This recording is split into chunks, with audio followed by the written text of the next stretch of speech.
कहानी दो दिलों की है, आरव और मेहर की। एक फोटोग्राफर और एक पेंटर। एक वो जो लम्हों को कैद करता है और एक वो जो लम्हों को रंग देती है। दो अलग अलग जिंदगियां, लेकिन एक जैसी तन्हाई। और जब ये दो अधूरी कहानियां टकराती हैं, तो एक मुकम्मल मोहब्बत जन्म लेती है। पहली मुलाकात शिमला की सर्द वादियों में बर्फ की हल्की परतें जमीन पर गिर रही थीं। हवा में एक ठंडी सी नमी थी और पहाड़ों की खामोशी में कुछ कहने की चाह थी। आरव कैमरा लिए बर्फीली सड़क के किनारे खड़ा था। उसकी आंखों में शोर नहीं, एक खामोश गहराई थी। वो पल को कैद करता, लेकिन उसका दिल किसी पल में नहीं रुकता था। आरव मन में कभी लगता है तस्वीरों से बाहर भी कोई जिंदगी है, कोई ऐसा चेहरा जो तस्वीर बनने से पहले ही दिल में उतर जाए। और तभी वो आई, नीले कोट में लिपटी, अपने बालों को समेटती, हाथ में स्केचबुक लिए मेहर। वो सामने की बेंच पर बैठ गई और अपने ब्रश से बर्फ में भीगते पत्तों को उतारने लगी। आरव की नजरें जैसे जम सी गईं। आरव धीरे से, कभी देखा है रंग भी सर्दी में कांपते हैं, लेकिन तुम्हारे ब्रश से तो उन्हें भी गर्मी मिल रही है। मेहर मुस्कराई, जैसे हवाओं ने उसकी बात उसके कानों में डाल दी हो। उसकी नजरें उठीं और पहली बार दोनों की आंखें मिली। मेहर, आपकी नजरों में कैमरा कम, सवाल ज्यादा है। आरव हंसते हुए, और तुम्हारे ब्रश में जवाब, दिल के रंग। दिन बीतने लगे। वो रोज उसी जगह मिलते, कभी चाय के कप में सर्दी बांटते, कभी रंगों में एक दूसरे को ढूंढते। एक दिन, मेहर, तुम्हें तस्वीरें खींचनी आती हैं, लेकिन क्या कभी किसी को देख के दिल कांपा है? आरव गंभीर होते हुए, हाँ, एक बार, जब तुम्हें पहली बार देखा था। तुम्हारी आंखों में जो अकेलापन था, वो मेरे दिल के बहुत करीब था। मेहर की आंखें भर आईं। मेहर, कभी कभी लगता है हम दोनों अपनी अपनी तन्हाई को एक दूसरे में छुपा रहे हैं। आरव, नहीं मेहर, हम उसे जी रहे हैं साथ में। एक शाम, जब पूरी वादी सफेद चादर में लिपटी थी, आरव ने मेहर को अपनी सबसे पसंदीदा तस्वीर दिखाई। एक लड़की जिसकी आंखों में दर्द था और होठों पर अधूरी मुस्कान। आरव, ये मैं नहीं खींच पाया, ये मेरी माँ की तस्वीर है। वो अब नहीं है, लेकिन जब तुम्हें देखा तो लगा जैसे उनकी आंखें तुम्हारी आंखों से मिलती हैं। मेहर ने तस्वीर को अपनी छाती से लगाते हुए कहा, मेहर, शायद तभी मेरी रूह तुमसे पहली मुलाकात में ही जुड़ गई। उन लम्हों की छाव में उस रात बर्फ धीमे धीमे आसमान से जमीन पर उतरती रही और वादी में एक गूंगी सी मोहब्बत फैल गई थी। आरव और मेहर उस कैफे की खिड़की के पास बैठे थे, जहां बाहर का हर दृश्य एक पेंटिंग जैसा लग रहा था और भीतर एक कहानी सजीव हो रही थी। आरव अपनी कॉफी के मग से भाप उड़ते हुए देख रहा था, लेकिन उसकी नजरें भाप के उस पार बैठी मेहर के चेहरे पर अटक गई थीं। उसकी पलकों पर भी कुछ अनकहे जज्बात जमे थे, जैसे ताजा बर्फ की परत। आरव धीरे से, मेहर, तुम्हारे चेहरे पर एक सुकून है, जैसे बरसों से कोई तलाश यहीं खत्म होनी थी। मेहर उसकी बात पर कुछ पल चुप रही, फिर हल्की मुस्कान के साथ जवाब दिया, मेहर, तलाश खत्म तभी होती है जब दिल किसी आवाज को पहचान ले। तुम्हारी खामोशी में वो आवाज थी जो मैंने हमेशा अपनी तन्हाई में सुनी थी। आरव की आंखें भर आईं। उसने पहली बार किसी के शब्दों में अपने दिल की परतें मेहर महसूस की थी। मैं जब माँ को खोया था, मैंने अपनी आवाज खो दी थी, और आज जब तुमसे बातें करता हूँ, लगता है जैसे वो अधूरी आवाज लौट आई है। मेहर धीरे से उसकी उंगलियां पकड़ते हुए, कभी कभी कोई रिश्ता खून से नहीं, रूह से जुड़ता है। शायद हम भी वैसे ही जुड़े हैं। ख्वाबों की पगडंडी अगले कुछ दिन और भी खास थे। आरव ने मेहर को अपने सबसे छुपे हुए फोटोग्राफ्स दिखाए, वो तस्वीरें जो उसने दुनिया से छुपा कर रखी थीं।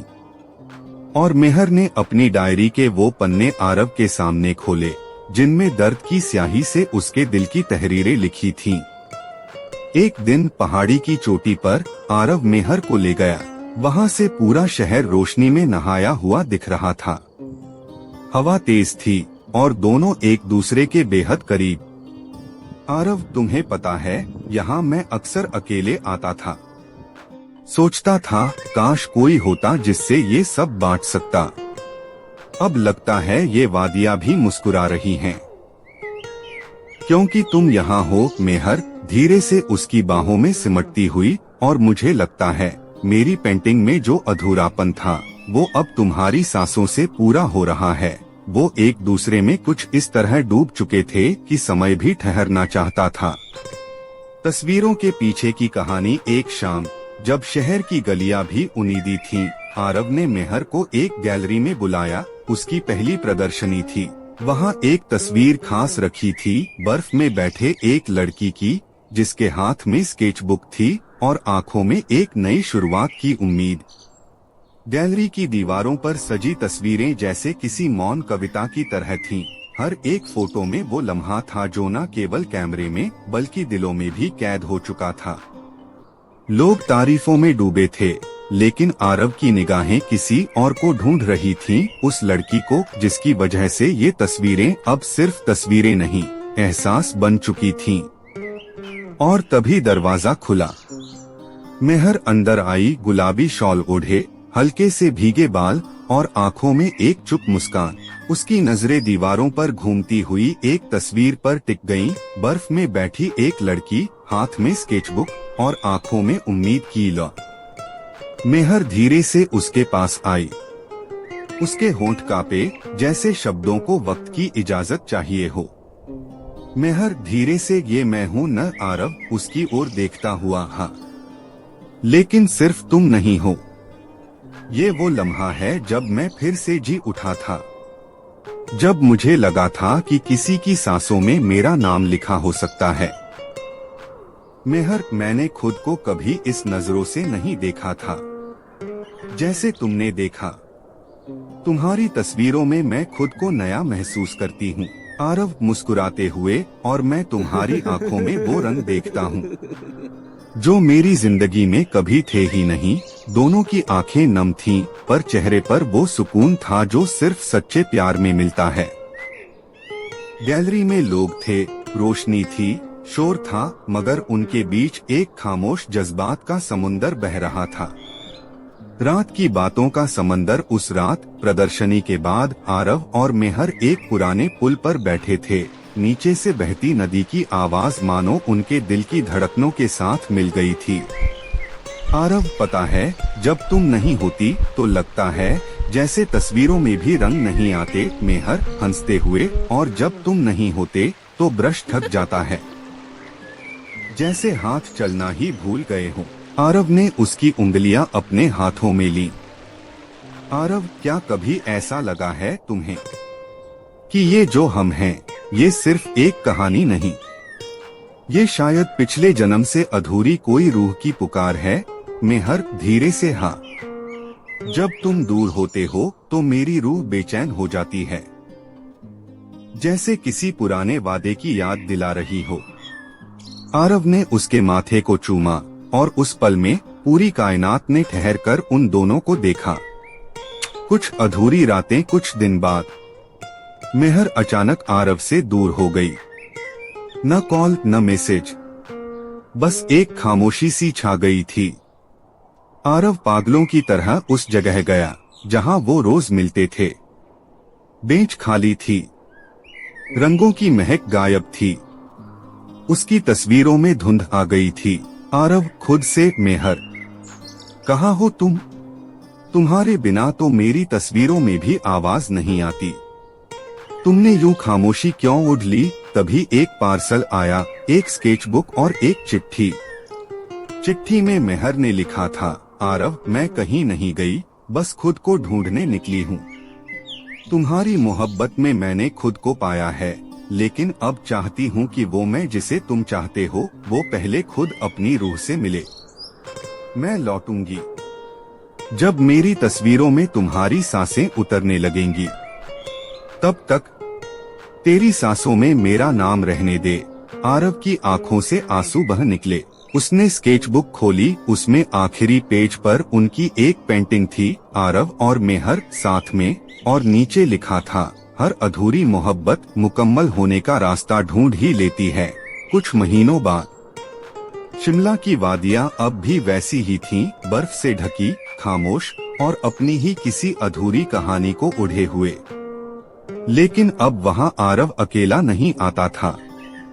वो रोज आता, बेंच पर बैठता, अपनी माँ की तस्वीर देखता और फिर मेहर की भेजी स्केचबुक को अपने सीने से लगाकर सांस भरता।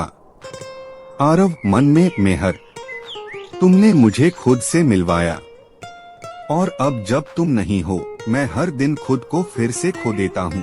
तुम्हारे बिना जिंदगी सिर्फ एक तस्वीर है जिसमें रंग हैं, लेकिन कहानी नहीं। उस दिन शाम कुछ अलग थी। धुंध ज्यादा गहरी थी और हवा में एक अजीब सी बेचैनी। आरव ने कैमरा निकाला, लेकिन हाथ कांप रहे थे। तभी पीछे से एक धीमी आवाज आई, कैमरा हाथ में है। पर नजरें क्यों भटकी हुई हैं? आरव पलटा और उसकी सांसें वहीं थम गईं। मेहर, नीली शॉल, उसी तरह की स्केचबुक, लेकिन आंखों में अब एक अलग सी चमक थी, जैसे वो रूह अब खुद से होकर लौटी हो। आरव आंखों में आंसू, मेहर, मेहर, धीरे से कहा था न लौटूंगी, जब मेरी तस्वीरों में तुम्हारी सांसें उतरने लगेंगी। और अब हर स्केच में सिर्फ तुम ही हो। आरव की आंखों से अश्रुओं की नदी बह निकली। वो उठकर उसके पास गया और धीरे से उसका चेहरा अपनी हथेलियों में ले लिया। आरव, तुमने मुझे फिर से जिंदा कर दिया। मेहर, तुम्हारी गैर मौजूदगी में मैंने सीखा कि तुम्हारे बिना मैं अधूरा नहीं, लेकिन तुमसे जुड़कर मुकम्मल जरूर हूँ। मेहर धीरे से मुस्कुराते हुए, और मैंने जाना कि मोहब्बत कोई सहारा नहीं, एक आईना है जिसमें हम खुद को उस नजर से देखते हैं जैसे किसी और ने हमें पहली बार देखा हो, बेपनाह, बेजुबान, लेकिन बेहद सच्चा। उनके बीच फिर वो खामोशी उतरी जो अब डर नहीं देती थी, बल्कि सुकून देती थी। कुछ दिन बाद आरव ने एक नई प्रदर्शनी रखी, तेरी सांसों में मेरा नाम से। तस्वीरें थीं, हर एक फ्रेम में मेहर की कोई झलक, पर वो सिर्फ उसका चेहरा नहीं था, वो उसके एहसास थे। एक तस्वीर थी, मेहर अकेली पहाड़ की चोटी पर खड़ी, बाहें फैलाए, जैसे हवा को गले लगा रही हो। दूसरी उसके हाथों की, जिसमें स्केचबुक पर कुछ अधूरी पंक्तियां थीं। और आखिरी तस्वीर, आरव और मेहर एक पुल पर बैठे और पीछे सूर्यास्त। दोनों की परछाइयां एक दूसरे में मिलती हुई। उस दिन गैलरी की भीड़ से दूर एक कोना था जहां मेहर और आरव बैठकर उन तस्वीरों को देख रहे थे। मेहर, तस्वीरें तो तुमने ली हैं, लेकिन हर तस्वीर में मेरी मुस्कान तुम्हारे लम्हों की वजह से आई है। आरव, और तुम्हारी हर पेंटिंग में जो जिंदगी है वो मेरी सांसों से जुड़ी है। मेहर, कभी डर नहीं लगा कि हम फिर दूर हो सकते हैं? आरव धीरे से उसका हाथ थामते हुए, अब नहीं, क्योंकि मैं जान गया हूँ, मोहब्बत में दूरी नहीं डराती, उसका यकीन जिंदा रखता है।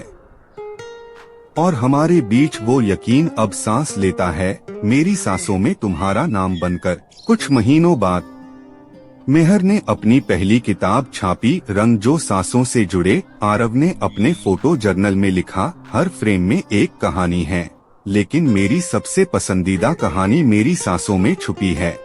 आखिरी दृश्य, शिमला की वही बेंच। बर्फ अब गिर रही है, हल्के हल्के, और बेंच पर अब दो लोग हैं। एक कैमरा हाथ में लिए, दूसरा स्केचबुक खोले। वो बातें नहीं करते, सिर्फ साथ बैठते हैं। कभी उसकी तस्वीर बनती है, कभी उसका स्केच, और फिर एक छोटी सी खामोशी जिसमें सिर्फ एक बात गूंजती है, तेरी सांसों में मेरा नाम अब हर रोज, हर लम्हा, हर ख्वाब में जिंदा है।